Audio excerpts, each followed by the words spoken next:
You know how much I love traveling. And of course you know how much I love food. So when I can put the two together, well, that trip becomes a dream come true. And sometimes the most unexpected destinations come to light. I recently went on a trip to Yuma, Arizona. Now that is a city that borders California and Mexico. In addition to a lot of produce that's grown there, I was fascinated to learn that it is the hotbed of where medjool dates are grown in the United States. I felt so lucky to be invited to participate in this year's date harvest. Now this happens in late August and early September. It was incredible to learn the process behind growing and harvesting dates. Fresh dates are such a staple ingredient in baking, and I know you're going to love my recipe for my medjool date and chocolate layer cake. This is something special. Now, quite often you think about dates in date squares or simple preparations. I love the moisture that it lends to this chocolate cake. So first, I'll start by soaking my dates.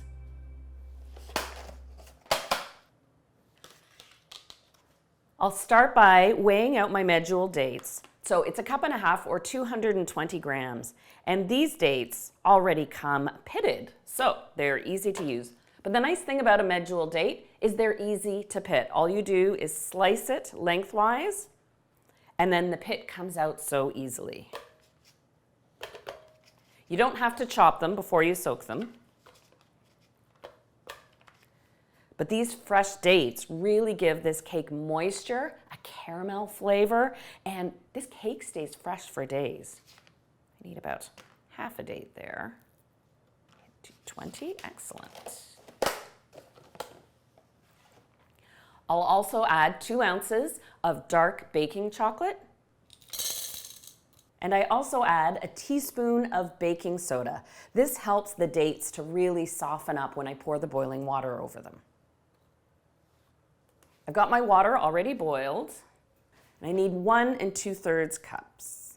You just pour it right on top of the dates.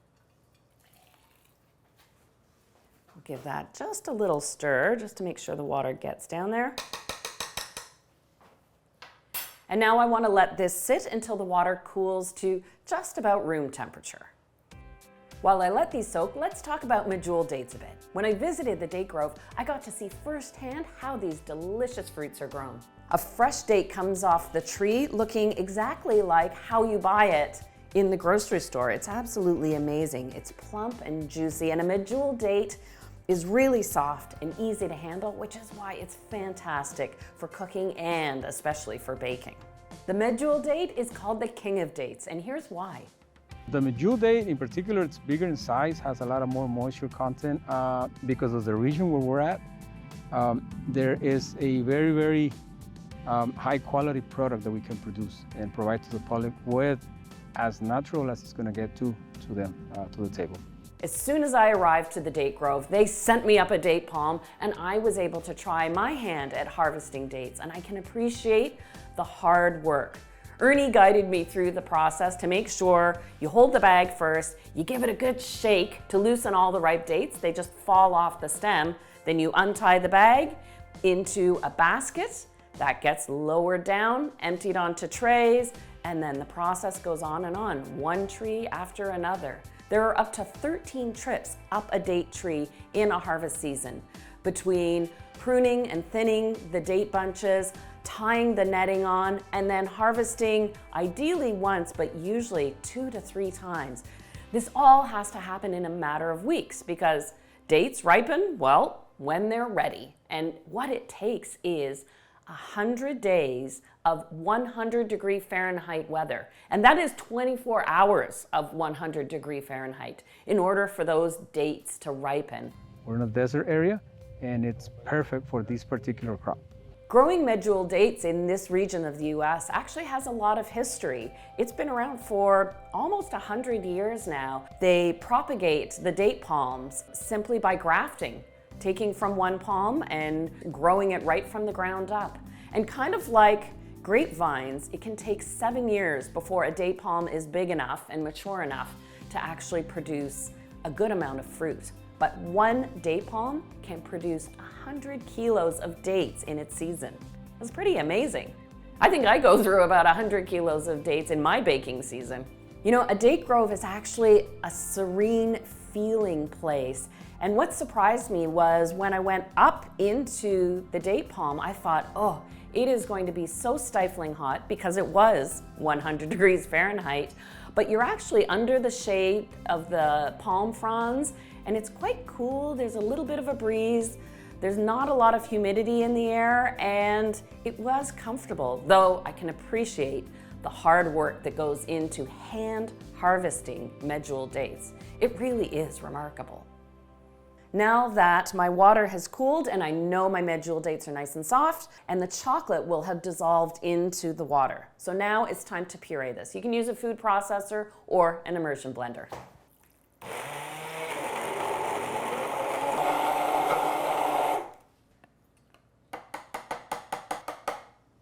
I'll set this aside and now I can get started on the base for the cake batter.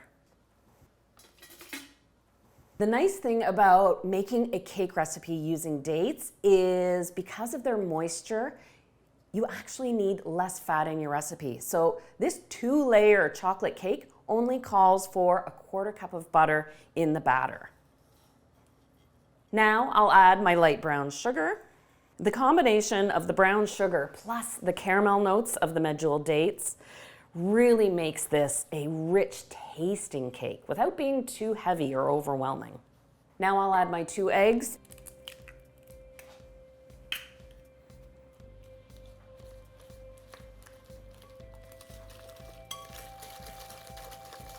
Now I'll add my medjool date mixture all at once.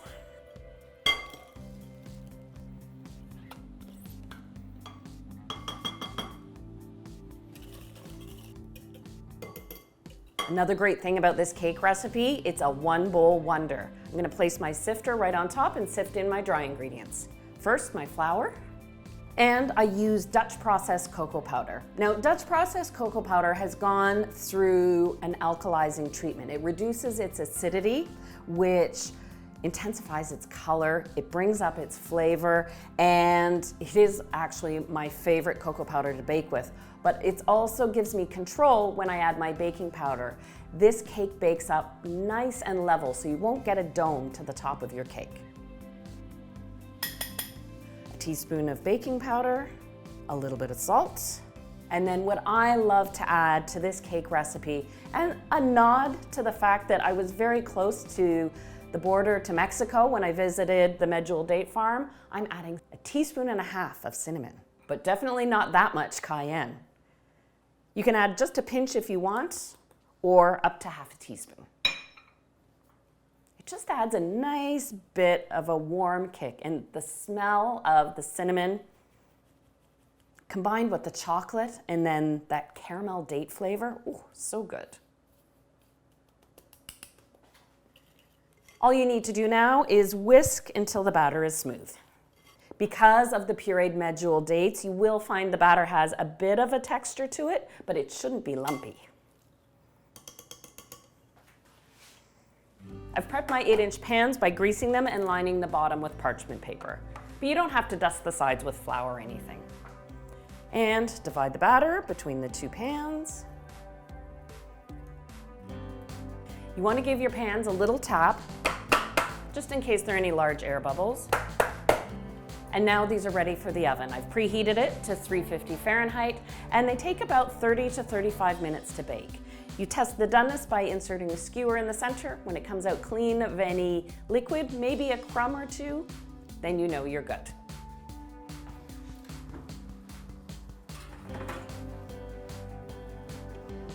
Here are those gorgeous cake layers out of the pan and completely cooled. Now, if you wanted to, you could make these cakes ahead of time and freeze them. Just thaw them in the fridge overnight before you're ready to frost your cake. Oh, and you can see by that intense color, you know that chocolate flavor is gonna come through. You can even smell the cinnamon when the cake is baking. But really, I love that caramel note that the fresh dates add to this recipe. And the moisture, oh, phenomenal. This is definitely not a crumbly cake. So let me just move these out of the way. And let's make the cream cheese frosting. Because of the natural sweetness of the medjool dates in the chocolate cake itself, I wanted a lighter frosting with a bit of a tang. And so this is a classic cream cheese frosting, but with a twist. Well, you know, I've been making cream cheese frosting the same way for, dare I say, decades, where I beat the butter and cream cheese together and I add the icing sugar. And if it's a hot, humid day, or if my cream cheese is really soft, sometimes I have to add more icing sugar. And then that icing sugar kind of dissolves and I have to add more icing sugar. And then I end up with a frosting that is too sweet. Well, I've learned why that was happening. And it's because cream cheese is, of course, much lower in fat than butter. It's got a water content, so it was dissolving the icing sugar. The fix? Beat your butter and your icing sugar together first, then you add your cream cheese afterwards. This way, I add half the amount of icing sugar that I normally need to. Amazing! Right? So I've got my 90 grams or 6 tablespoons of softened butter, and it is unsalted butter. And I'll add to that just 1 cup of icing sugar. That's all this recipe takes.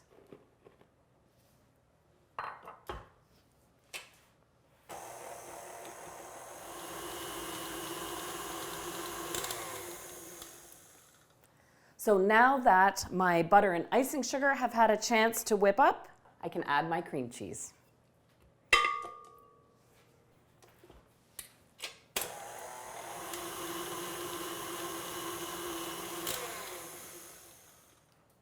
Now that my cream cheese has worked in, I'll add my vanilla and then let it whip for, in total, about 3 minutes. That way it's nice and fluffy and has some good structure. That way you can pipe it.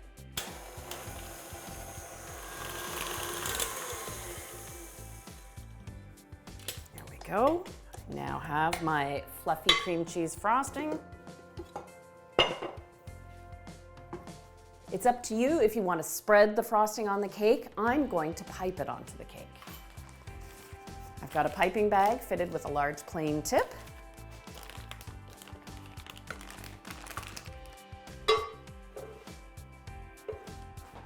I like to put the same amount of cream cheese frosting inside the cake as I do on top, but I'm leaving the sides open. That way you can really appreciate the simple piping.